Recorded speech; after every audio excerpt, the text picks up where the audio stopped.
Vaccination is an attempt to produce immunity against disease.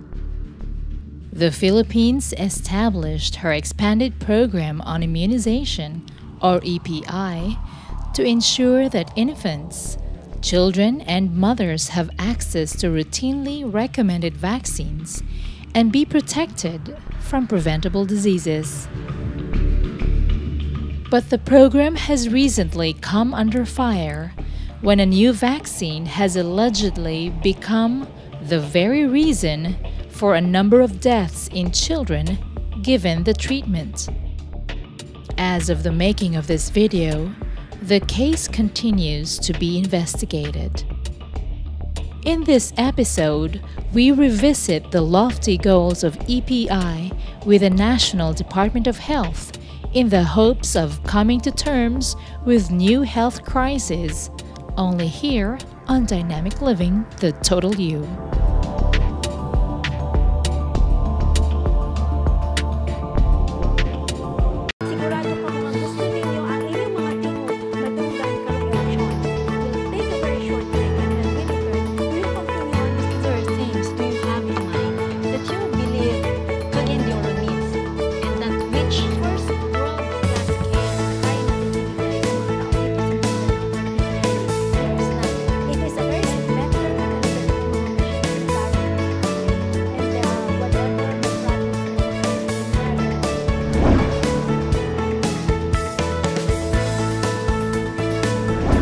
Dynamic Living, the Total You invite you, dear viewers and listeners, to us in our broadcast here right at the Department of Health. We are very much honored to have with us in our discussion today, immunization program of the Department of Health, no other than the Department of Health Medical Program Manager for Expanded Program for Immunization, Dr. Wilda Silva. Magandang araw sa iyo, Doktora. Magandang araw, and it's nice to be here in your show, Dynamic Living, the Total You. Opo, minsan lang po ito mangyari na mapunta namin kayo. Alam namin na napaka-busy ng inyong schedule, particular napaka-demanding. No? Ang dami niyong pinupuntahan, nilalakad, at marami kayong proyekto na inasikaso. But let's start off by asking you, Doktora, na hetong bakuna na tinatawag natin, na malapit sa ating mga puso bilang mga doctors, medical doctors, ano-ano ba itong bakuna na ito at bakit kailangan siya ng katawan ng isang tao? Nagsimula ang expanded program on immunization dito sa Pilipinas ng 1976. Before, we relied on donations, bakuna na dinodonate sa atin. Galing po saan? Galing po sa mga partners like WHO, UNICEF, Rotary, lahat sila nagbibigay ng bakuna. So, it was not a regular thing before. Until such a time na nabigyan tayo ng line item budget and we were able to procure our own vaccines. At lumawak na ng lumawak, depende sa pangangailangan ng ating mga kababayan, kung anong sakit ang kinakailangang bigyan ng importansya para mabigyan ng not treatment but prevention.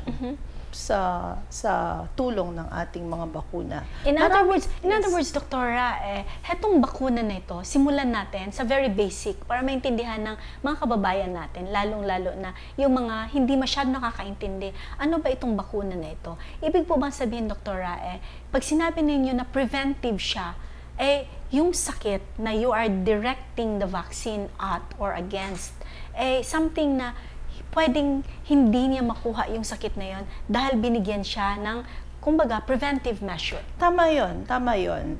Yun nga ang ating goal sa ating National Immunization Program, na iwasan ang mga sakit sa tulong ng bakuna. So, this is prevention, primarily prevention. So, tama yung sinabi ninyo, pag nabakunahan ka, kunwari, against measles, then chances are hindi ka na magkaka-measles habang ikaw ay lumalaki, no? So these vaccines are very safe. Sabi ko nga, ang dami na nating naibibigay na bakuna ngayon sa ating National Immunization Program. So we start with BCG and hepatitis B birth dose pagkapanganak pa lang. And then we have our pentavalent vaccine, our oral polio vaccine, and our vaccine for pneumonia for children habang sila ay lumalaki. And then we have our measles vaccine, rubella vaccines for German measles, and mumps vaccine. So, ibig sabihin, Doktora, malawak yung coverage natin. Malawak ang coverage. Marami tayong mga sakit na hanggat maaari, we try to prevent the child or children to have, di po ba? Pero mapapansin po natin na, of course, yun yung sinasabi natin na prevention. Pero, Doktora, di ba, kung sakaling magkaroon sila, kunyari sa measles or sa chickenpox, despite the vaccination. Kasi syempre ang katanungan ng mga magulang, lalo na yung mga nandoon sa barangay level natin, paano yan? Kung ma-expose yung anak ko, magkaroon pa rin naman siya noon. Ano ang pagkakaiba kung bibigyan ko siya or hindi? Kapag nabigyan siya ng bakuna at siya ay nagkaroon or nahawa, no? Chances are the disease will not be as bad or hindi masyadong malala dahil siya ay nabakunahan na. Yung mga komplikasyon na iniisip natin ay hindi na ganon kalala na makikita natin once you get vaccinated. Sabi ko nga, like measles for example, ito yung parati nilang sinasabi na nabakunahan pero bakit nagkatigdas pa rin? Yun nga po yung pinapaalala namin sa ating mga kababayan that although we are claiming that these vaccines will offer you protection, it's not 100%. Like for measles, it's 85%, but if you get the second shot, it increases to about 90% or 95%. So may maliit na porsyento na pwede kang magkaroon ng sakit na tigdas even though you get vaccinated. Pero yung signs and symptoms, the severity and the complication will not be as bad. Gusto ko yung sundan, Doktora, yung sinabi ninyo. Actually, ang fear natin sa mga sakit na ito, if you notice po, Doktora, yung inyong mga binabakunan o tinatarget na mga sakit, walang problema kung makukuha nila yan kung hindi dahil sa complications, di po ba? So, when you immunize the child, ibig sabihin po nito ay yung komplikasyon na pwedeng mangyari pag nakuha niyo sakit, medyo mababa na. Pero nabanggit niyo rin, Doktora, na kaya nga, bibigyan ng booster. Hindi po lahat ng ating mga bakuna, binibigyan natin ng booster, di po ba? Yes. Ano-ano po yung mga bakuna na kailangan ng booster at bakit kailangan i-booster? Siguro umpisahan natin kung paano nagwo-work ang bakuna. So, may iba't ibang klase tayo ng bakuna. Ito ay kinukuha or component of that virus or that microorganism na talagang siya ang nagkukos ng sakit. So, ginagawa nating bakuna yon. So, kapag kayon ay nai-inject na sa katawan ng isang tao, marirecognize ng katawan na ito ay hindi parte ng aking katawan. So, ang gagawin ng ng ating katawan ay magpuproduce siya ng panlaban para doon sa invader na nakapasok. Foreigner yun. Foreigner, oo. Kaya may manghuhuli sa kanya. But since these vaccines are not as virulent, no, hindi ganon katapang ang mga component ng bakuna na ito na hindi tulad ng sa isang sakit, malalabanan ng katawan. At sa susunod na magkaroon ng second encounter, alam nang rumisponde ng ating katawan. That's why protektado tayo dahil naandyan pa lang yung papasok na invader, sasabihin natin ng katawan natin, ito yung pumasok before sa atin. At ito yung ating nare-recognize na. Nare-recognize na niya at hindi niya nakakalimutan. Kaya't nakakapaghanda siya at gumagawa siya ng hakbang para mapigilan yung invaders or foreigners na yon. That is how our vaccines work. Okay. Now, when is it na kailangan magbigay tayo ng booster? Una. Pangalawa, gaano ba ang span of time bago tayo magbigay ng booster? Pangatlo, lahat po ba sila na binigyan natin ng particular bakuna na yan, kailangan ng booster doses? Not all vaccines need booster doses. Ang binuboost lang po natin sa ngayon sa ating immunization program is our diphtheria. Kasi meron ho tayong programa or meron ho tayong pag-aaral na nakikita natin na kailangang i-boost. So, ano yung bakit ho tayo nagbo-booster? Dahil may level of protection na dapat tayong i-achieve. Meron tayong level of protection na dapat i-achieve para malabanan natin kung ano man yung invader na papasok. Through time, bumababa na yon yung ating mga panlaban. So, kailangan na i-boost or magkaroon ng isa pang bakuna, kapareho ng naibakuna dati, para tumaas uli yung level of protection. Ito yung mga sinasabi nating antibody levels po natin, di ba, Doktora? Sa mga bakuna na meron tayo ngayon, sino-sino po sila ang kailangan ng booster doses? Una po, ilang booster doses ang kakailanganin ng isang bata? Okay. Sa ngayon, ang ating pentavalent vaccine, so ito yung tinatawag nating 5-in-1. So meron tayong bakuna laban sa diphtheria, pertussis, tetanus, at yung hepatitis B, at yung H influenza type B vaccine, kung saan ito ay ibinibigay sa mga bata para malabanan nila ang pulmonya at ang meningitis na dulot ng microbiong ito. Ang meron ho tayong booster sa ngayon ay ang ating tetanus and diphtheria.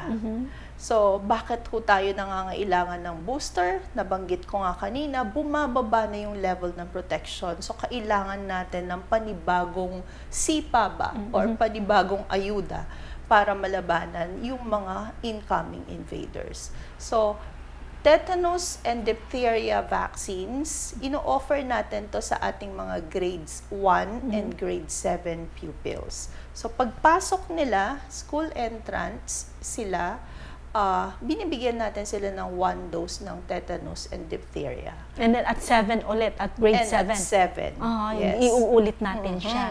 Naalala ko po, Doktora, nung araw, alam ko, nung estudyante ako, isa ako doon sa mga batang tumatakbo pag dumadating na pag nagbibigay na ng bakuna sa school, di po ba? Dahil takot nga tayo But anyways, Doktora, heto sila, kunyari, ang isang bata hindi na ibigay sa kanya. Is there such a thing as a catching up on the immunization of a child? Yes, we do catch up vaccinations. Catch up vaccinations, remember, our targets are our under 1 or yung hindi pa nag-iisang taon. Because our last dose of vaccine, we offer it at 12 months. Okay? So, hanggang isang taon tayo. Ngayon, kapag tinignan natin ang ating mga target client list at nakita natin na dumadami yung hindi natin nababakunahan, then we do catch up to 59 months or under 5. So, pwede sila ihabol. Pwede silang ihabol. Hindi nila kailangan ng mas maraming dosage for them to be able to develop the immunity against these particular diseases. Hindi naman ganon. What we do in catch-up is, kung ilan yung doses na na-miss nila, we give it to them in a span of, or in an interval of at least 28 days. Dapat meron ho tayong pagitan na 28 days or isang buwan from one vaccine to the next dose. So that is how we do our catch-up. Pero, as much as possible, we want them to avail of these immunization services on time. Are these immunization services for free? Oh yes, they are for free in all health centers. Kasi pag pupunta ikaw sa private clinics, syempre, it comes with a price already. So, pero sa Department of Health, sa inyong programa for immunization, libre po ito, Doktora? Libre. Libre po siyang ibinibigay sa lahat ng health center. You know what? The Department of Health procures the vaccine. And then, we deliver it to all of our regional hospitals. Sa mga regional hospitals, regional DOH offices. Sa mga DOH offices natin sa iba't ibang rehiyon, ang kliyente na nila yung local government. the provinces, the cities, and then the province and the cities deliver it to the barangays.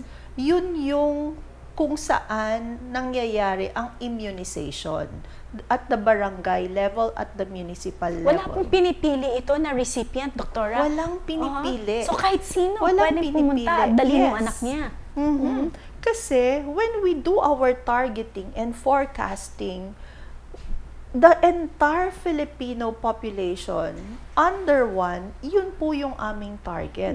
So regardless of may kaya ba to, makaka-avail ba to ng bakuna ng sarili niya, we include them in our procurement. So kasama sila. Kasama sila. Kung baga, walang pinipili.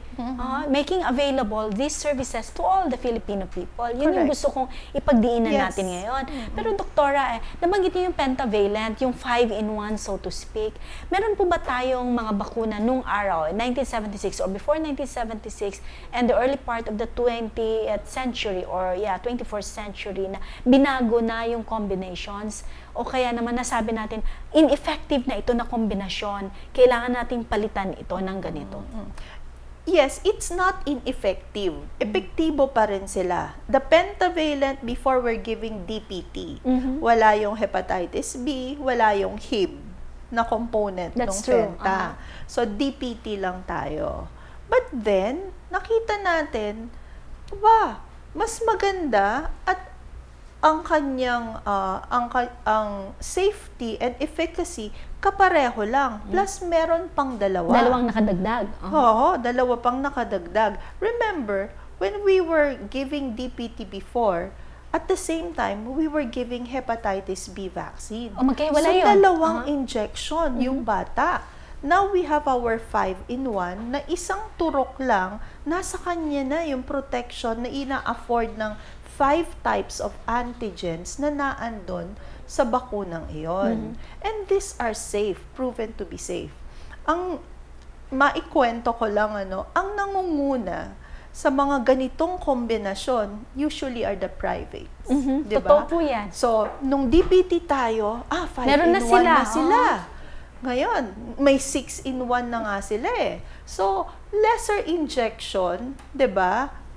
Injection sites, mas pabor yun kay mommy at saka dun sa baby niya. Diba? Hindi na yung, ibabalik ko na lang po kasi natusukan na ng isa, kawawa naman si baby. So, these are safe vaccines na ginagamit na po hindi lang sa Pilipinas, hindi lang sa private, pero sa buong mundo po ginagamit na ito. Itong mga bakuna natin, Doktora, we keep on telling our kababayans, these are very safe, di po ba? Heto po ba, dahil pinoprocure natin ito sa iba, sa mga manufacturers or sa mga suppliers, all of this, they go through a process dito sa inyong tanggapan bago natin yan ma-release. Ganun po ba yun? Our policy is, the vaccine should be WHO pre-qualified.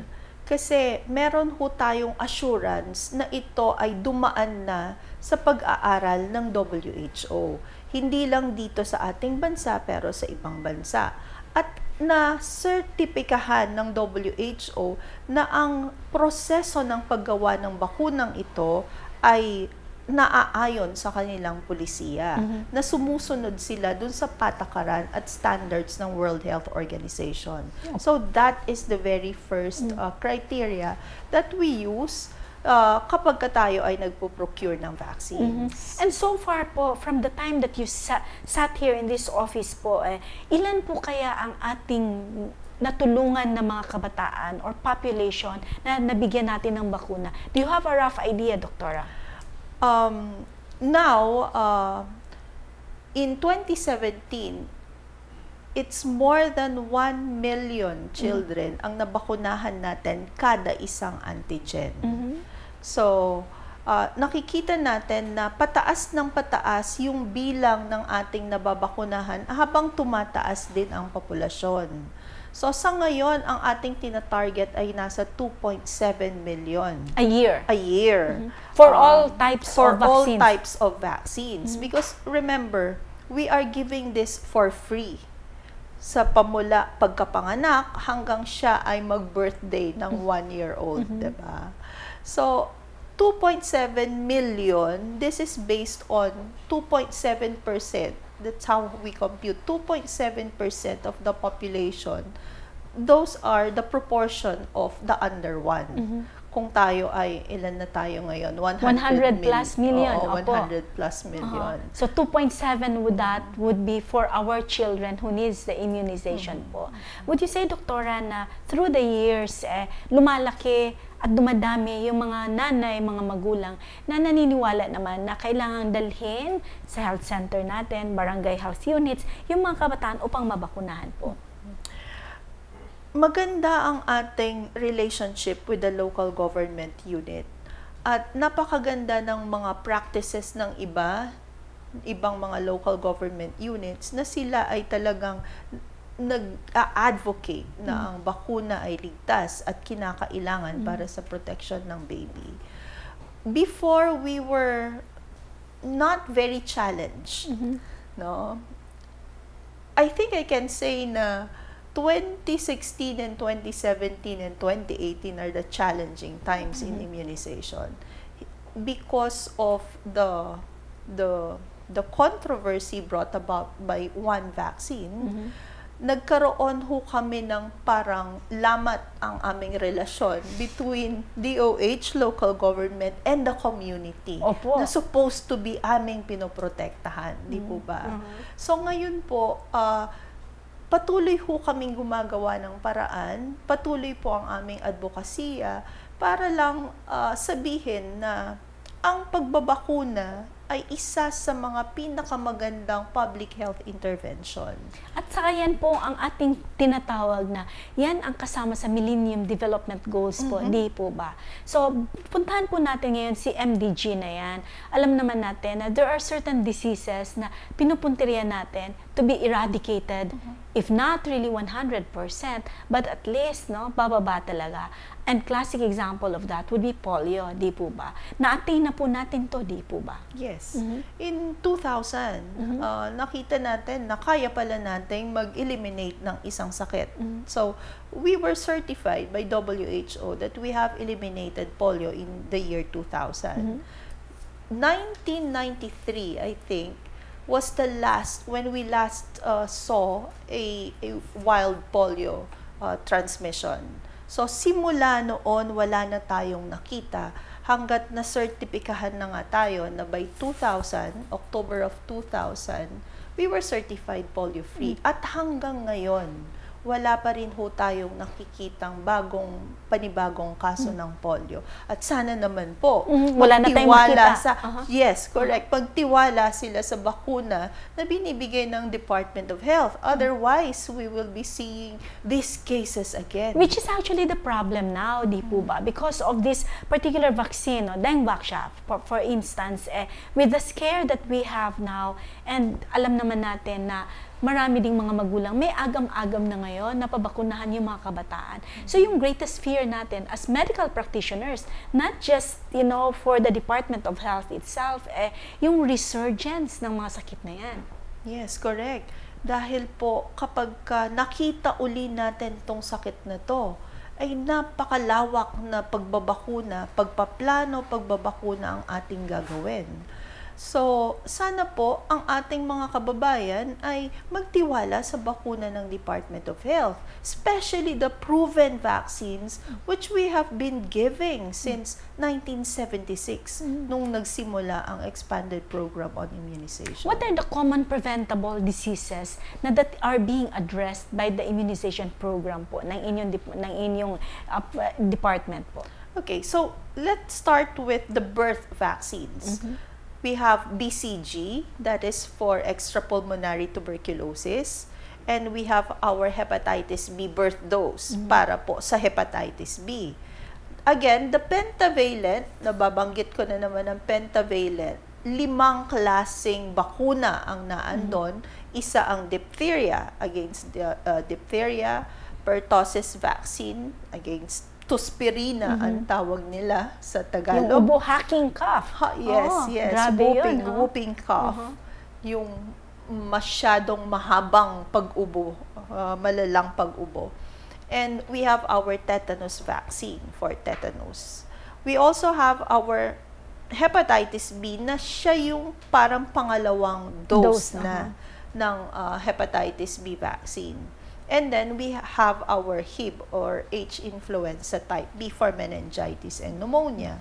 And then kapag ka nag 9-month na si baby, binibigyan, going back, we have our OPV, oral polio vaccine, and our injectable polio vaccine, our for polio naman to. And at 9-month, we have our MMR for measles, mumps, rubella. And again, second dose of that measles, mumps, rubella at age 12 months. So yan po lahat preventable, di po ba? So ano po ang role na ginampanan ng inyong programa in order for us to be able to attain, you know, at least ipababa natin yung incidence na magkakaroon tayo ng mga sakit na ito sa ating bansa? Hindi lang siguro the whole immunization program, Department of Health procures the program and provides the policy and provides technical assistance and capacity building. But then, ang talagang heroes dito ay ang ating mga implementors sa local government unit dahil sila ang nag-a-administer ng bakuna. So, all of the capacity buildings, all of the logistics galing sa inyo, come from the Department of Health. Pero pagdating ng implementation, together with our DOH offices in the regions, sila po yung there is a relationship between our regions and our local government units, at sila na po yung gumagabay at nagbibigay ng serbisyo sa ating mga kababayan. At sila na po yung sumusubaybay, di po ba? Sila na po Which we will continue on. We'll take a very short break, Doktora. And napagbalik po natin, sino itong mga heroes na sinasabi ninyo pagdating sa implementation, sa monitoring and surveillance? Kasi mahalaga yun di po ba? Binigay ninyo ang pangangailangan nila, sila yung magbibigay nito naman sa mga kabataan. Sino naman ngayon ang magmo-monitor nito para malaman natin na talagang naibigay at masubaybayan natin, heto ay na-achieve natin. Please stay tuned.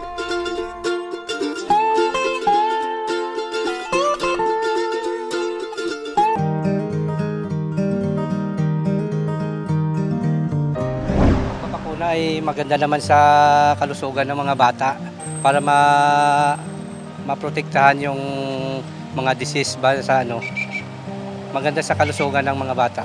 Naidudulot naman dun, okay lang naman. Kasi 2 anak ko binakunahan. Wala naman nagiging problema. Noon, ako sa pagbabakuna noon kasi wala naman epekto ng mga anak ko nga nagsilakihan Ayaw ko ngayon yung mga iba kasi may bakuna na yung sa dinggi. Kaya kung gano'n na babakuna ng mga ngayon, kung palaging gano'n, hindi, siyempre hindi papayag ang bakunahan ng anak ko. Ayaw ko po. Natakot po kami. Bakit naman po? Ay, marami na yung aksidente mga bata, lalo na sa probinsya. Nakikinig kami sa balita. Tama na yung naging normal lang sila. Ayaw namin na maluwa ng mga chemicals ng bata. Paano naman pagbabakuna, kung depende sa bata, walang sakit, pwede mo pa bakunahan. Pag may sakit, hindi pwede. Hindi po sila nagkakasakit pag may bakuna. Malusog po sila. Vaccination is an attempt to produce immunity against disease. The Philippines established her expanded program on immunization, or EPI, to ensure that infants, children, and mothers have access to routinely recommended vaccines and be protected from preventable diseases. But the program has recently come under fire when a new vaccine has allegedly become the very reason for a number of deaths in children given the treatment. As of the making of this video, the case continues to be investigated. In this episode, we revisit the lofty goals of EPI with the National Department of Health in the hopes of coming to terms with new health crises, only here on Dynamic Living, the Total You.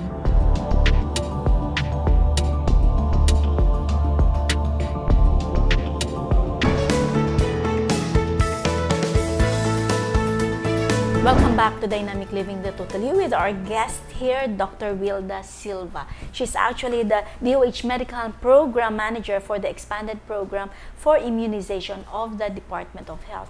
At Doktora, kanina po pinag-usapan natin lahat ng mga bakuna na yan. Matanong ko po kayo, is there a possibility dahil na-achieve natin polio-free tayo ang Philippines?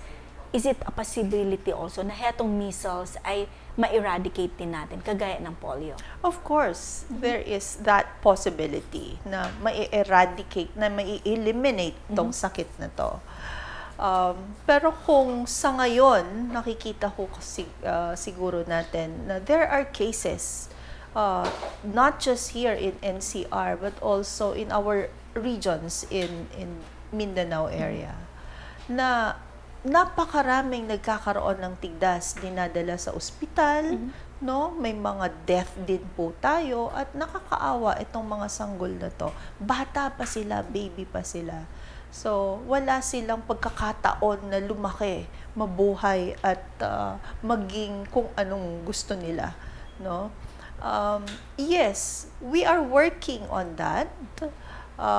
We set our elimination target year in 2022. That's a few more years from today. Yes. It might be very ambitious, but on the background of this controversy that the DOH is facing, but we will do our best to reach out to our kababayans, to all mothers, to all parents, para maibalik yung kanilang trust sa DOH, and especially in the immunization program. Pero Doktora, alam niyo po, ngayon with the rising numbers of measles, cases that we have, mapapansin natin, siguro naman, nagngingilay-ngilay na rin yung mga magulang. At, it will also tug at the very hearts of these parents na, heto, kung nabakunahan ang aking anak, baka naman hindi ito nangyari, di po ba? O kaya naman, si kapitbahay ko, kung nabakunahan yung anak niya, dapat naman mapigilan yung pangyayari na yan. So, balikan ko po kanina yung tanong ko sa inyo. Pagdating sa monitoring and implementation, these are the people who are the real heroes, sabi niyo nga. Sino-sino po ito sila? Our implementors or vaccinators in the ground. Ito yung ating mga doctors, ating mga nurses and midwives ng local government unit, ng health center sa buong bansa. Sila po yung nagbibigay ng serbisyong pagbabakuna. And mind you, it's not just only in the health center. Sometimes what they do is outreach immunization, meaning they get out of their own facility and look for children. May mga nagdo-door-to-door dyan. Meron nga po, alam ko po yun. Talagang masipag sila masyado, lalo na yung mga BHWs natin. Pumupunta sila sa kababahayan, They try to go and knock and then give the immunizations to these children. So, that alone really speaks of their dedication and commitment, of their belief din kasi na hetong inyong programa makakatulong sa ating mga kabataan. Correct. That's true. Yun nga ho yung nakakapanghina kung minsan, because we are now giving this services and bringing it to them. May mga tumatanggi pa. May mga nag-aagam-agam pa. May mga nagsasabing, bakit yung vaccine na naman yan na i-inject ninyo, no? Hindi naman ho sila magsasabi na mag-i-inject sila ng measles vaccine, for example, at iba ang kanilang i-inject. Wala naman hong ganon na gagawin ang ating mga health workers in the field. Okay. Now, Doktora, are there contraindications or restrictions for a child or a newborn child na hindi siya pwedeng bigyan ng bakuna? Para alam din ng ating mga tagapagpanood na pag si baby may sipon o kaya may sinat, ay pwede pa rin siyang bigyan ng bakuna. Okay, that's a good question, Kasi yan yung mga kadalasang tanong nila na meron lang konting ubo or sipon, ay ida-delay na nila yung vaccination schedule. There are contraindications specific of the vaccine that they're gonna receive. For example, measles vaccine, syempre, kung may allergy ka doon sa component ng vaccine, hindi mo na pa-i-injectionan si baby.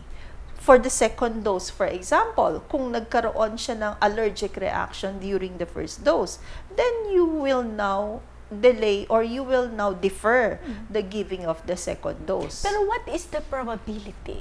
If we're talking about, say, 100 na binigyan ng ganitong bakuna, what is the probability na magkakaroon tayo ng mga allergic reactions to certain components? It's very, very mild. Especially for measles vaccine. We have been doing campaigns. The Philippines has been doing campaigns every 3 years before just to reach that elimination target.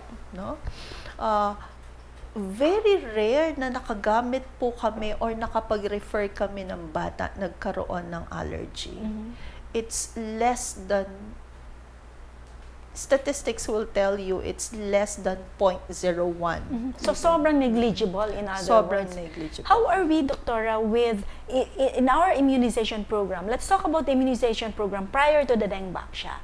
How are we, if we are to compare ourselves with our Asian neighbors, and as a whole, with the other developing countries?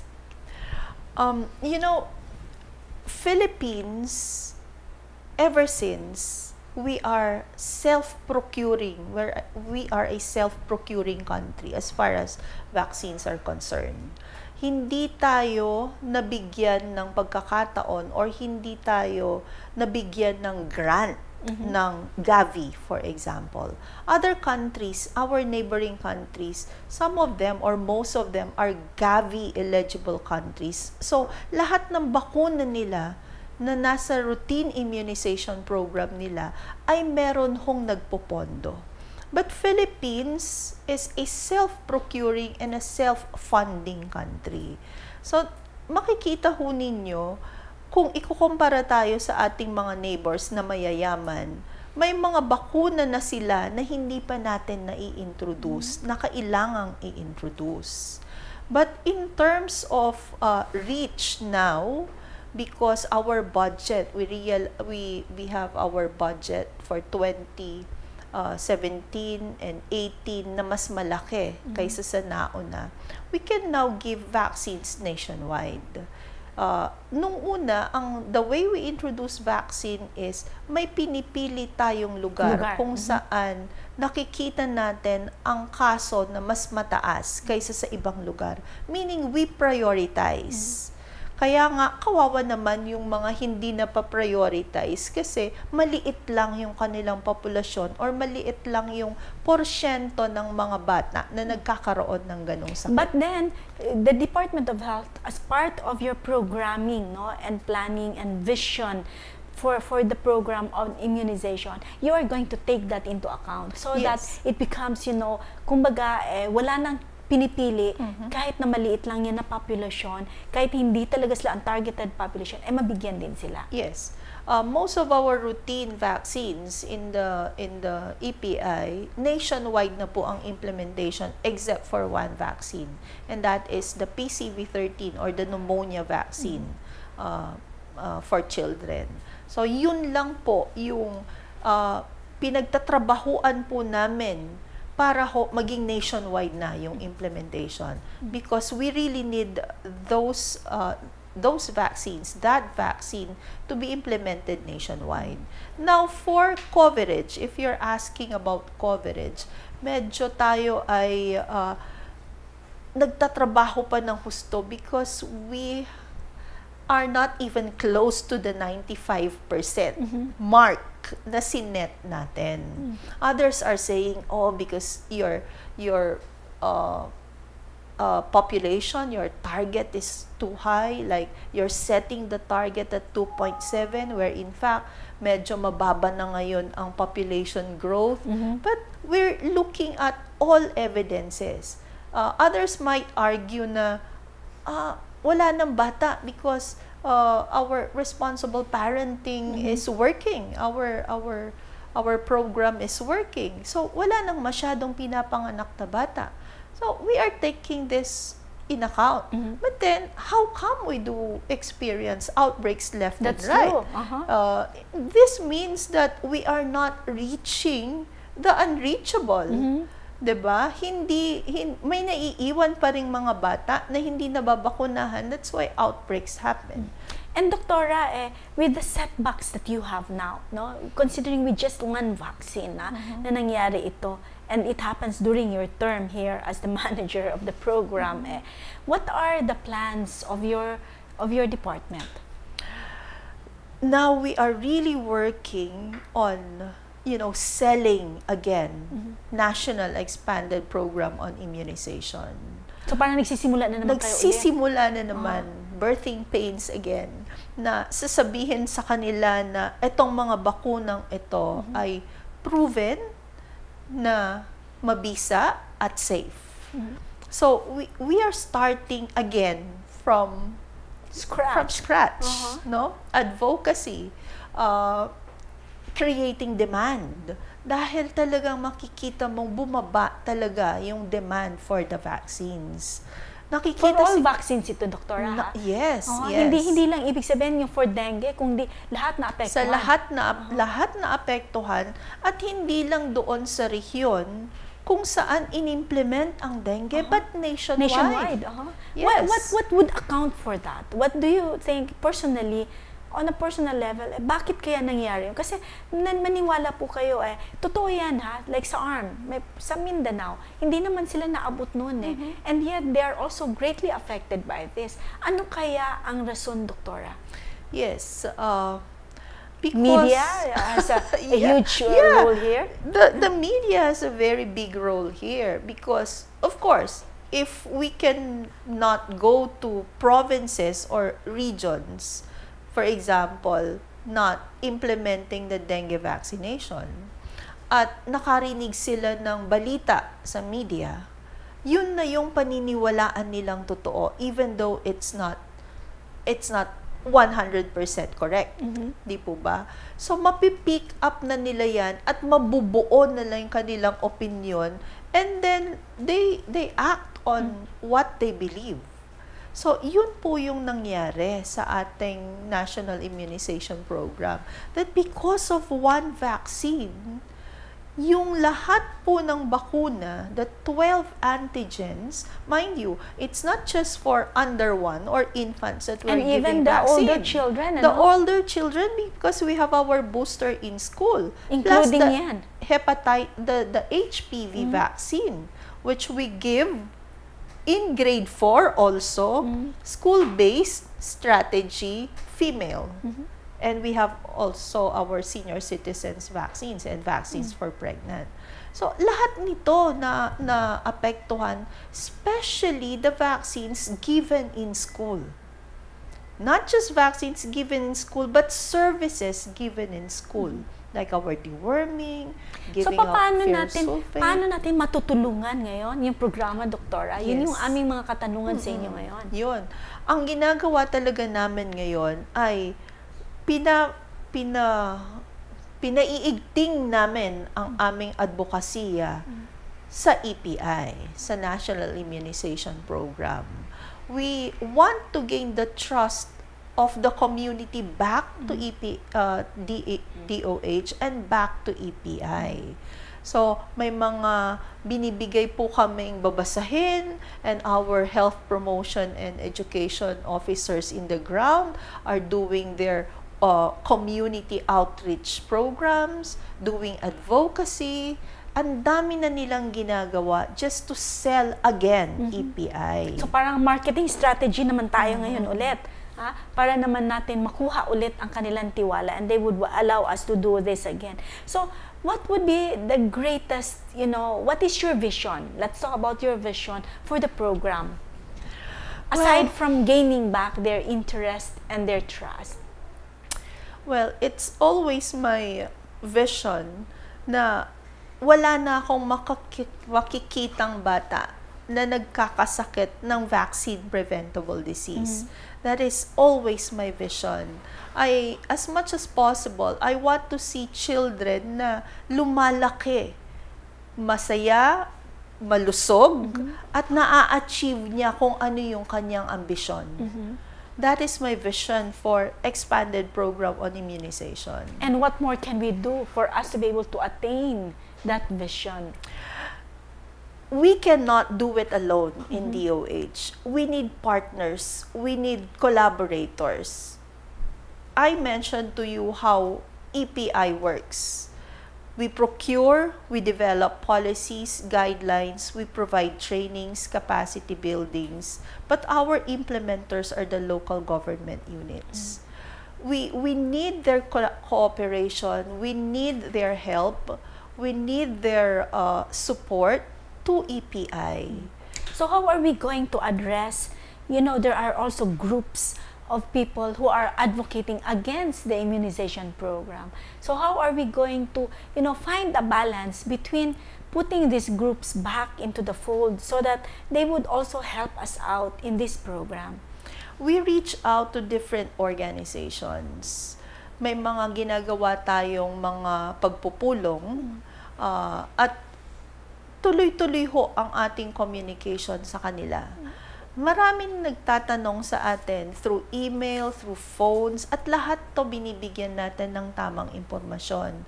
Para sa ganon ay mawala yung mga misinformation, mawala yung mga maling paniniwala. Maitama natin. Because first things first, we have to unlearn what is not correct before we can learn kung ano yung tama. Kailangan tanggalin mo natin yung mga myths and fallacies, yung mga agam-agam nila.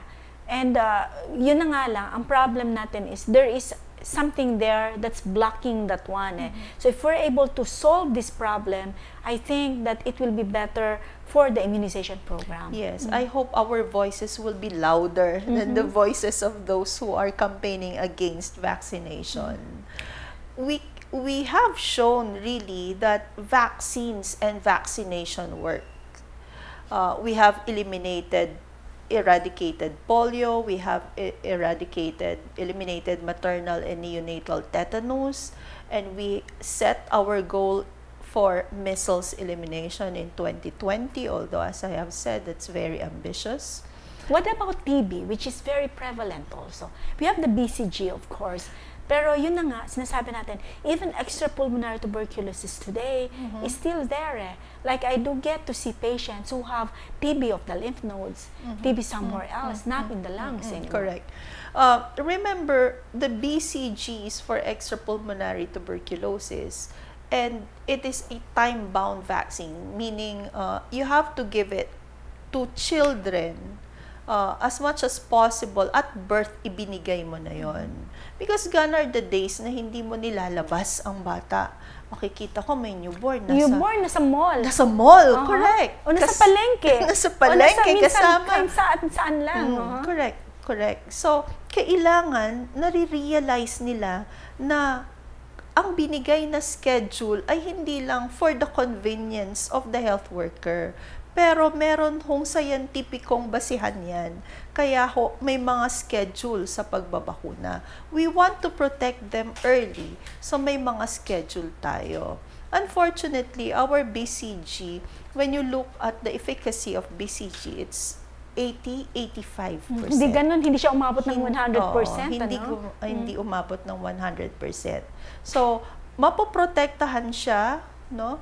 Pero kailangan pa rin ng iba pang mga strategiya to control tuberculosis. Do you see, Doctora, a future wherein there will be more preventable diseases through immunization na madadagdag sa meron tayo ngayon? Oh yes, because ours is not complete. In the pipeline, we have vaccines in the pipeline like Japanese encephalitis, which we are supposed to introduce this year, 2018. So, na-setback na naman siya? Na-setback na naman siya because we cannot we cannot plan very well for the introduction of the Japanese encephalitis because we have problems to solve, anti-vaccine groups to talk to, na sana kung wala itong mga ganitong mga factors, mabilis nating nai-implement ang ating or nai-introduce ang isang bakuna. And remember, Doktora, you cannot introduce something new at this point in time. Yes. And Japanese encephalitis, although it is not a new vaccine, the JE vaccine has been there for several years already. The fact that ito ay bago na maidadagdag, we might never know the acceptance rate or how this will fare pagdating sa pagbibigay sa community. So this is also one of the factors that we consider before we introduce certain vaccines. So, Doktora, sa inyo, on a personal note, ano po kaya ang inyong gustong iparating sa ating mga tagapagpanood? Ang aking bilang isang EPI manager for several years, for so long, dapat tayo ay magkaisa, no? All stakeholders should unite. Siguro na magsisimula iyon sa tamang impormasyon.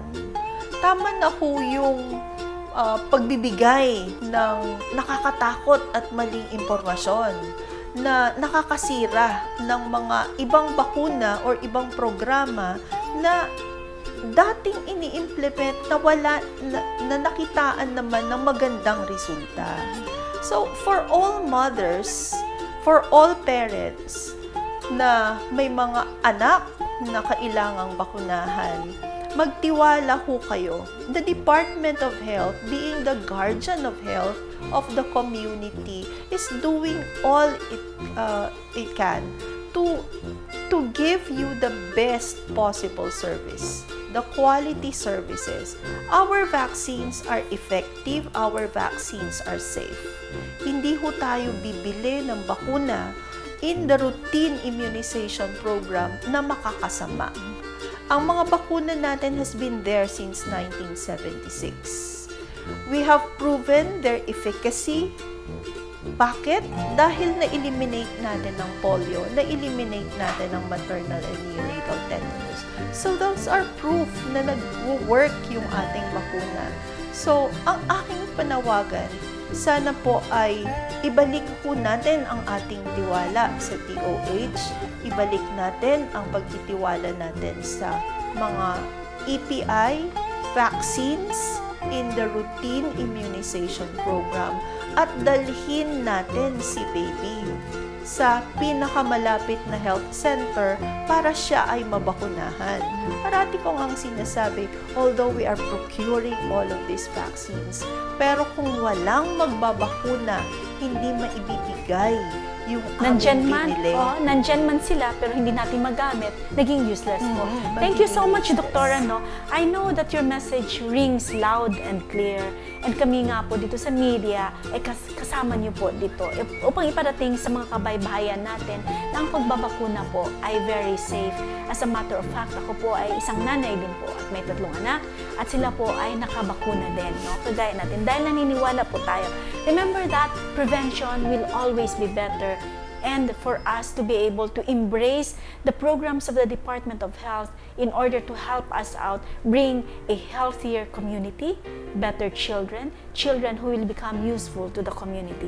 Even in the Bible, it says in Jeremiah 33 verse 6, "Nevertheless, I will bring health and healing that my people will enjoy free peace and security." Magandang araw po sa ating lahat. Dynamic living, making the best of you on fire. Dynamic living, sharing the faith, we're giving the love and bringing the total you. Pag sinabi ba natin If you have been blessed by this program, share hope and help us continue to bring hope everywhere. Send your donations to South Philippine Union Conference through any of the bank details shown here.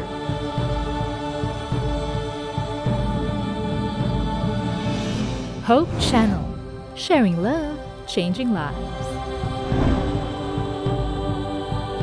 I am suggesting that since we are going to revise the Constitution, hindi naman po pwede na magpasa ka lang ng batas.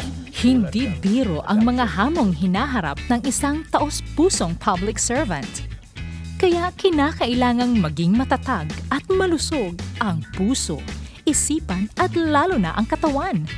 Makakamtan ang lahat ng ito sa pamamagitan ng iyong healthy choices. Alamin ang kahalagahan ng ating mga pagpipili araw-araw. Get your copy now!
Of course. Sometimes. Why not? Yes. My brother. My mom. And of course, my dad. The policeman. Boss. My teachers. My grandpa. When I'm threatened. When he stares at me. When I hear his whistle.